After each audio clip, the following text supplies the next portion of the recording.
ஹாய்ங்க, எல்லாம் எப்படி இருக்கீங்க? நல்லா இருப்பீங்கன்னு நம்புகிறேன்.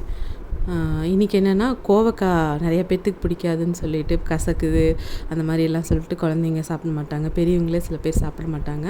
ஆனால் இது ஈஸியாகவும் செஞ்சிடலாம், ரொம்ப டேஸ்டியாகவும் இருக்கும். அது எப்படின்னா, ரவுண்ட் ரவுண்டாக நீங்கள் உங்களுக்கு பிடிச்ச மாதிரி கட் பண்ணலாம். நான் வந்து ரவுண்ட் ரவுண்டாக ஸ்லைஸ் மாதிரி பண்ணி எடுத்திருக்கேன்.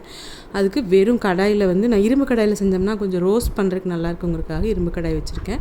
அதில் கடலெண்ணெய், கொஞ்சம் ஜீரகம், கடுகுலாம் பொரிஞ்சதுக்கப்புறம் வெங்காயம் போடாமல் தக்காளி போடாமல் செய்கிற ரெசிபிங்க இது.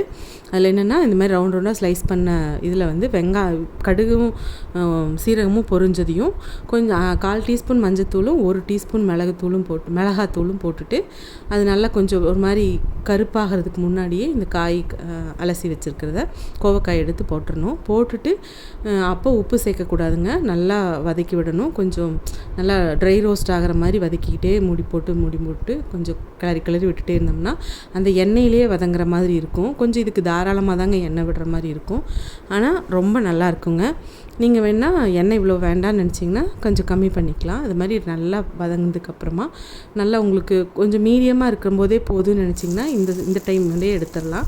நான் இன்னும் கொஞ்சம் ட்ரை ரோஸ்ட் பண்ண போகிறேன், அதனால் இன்னும் விட்டுருப்பேன்.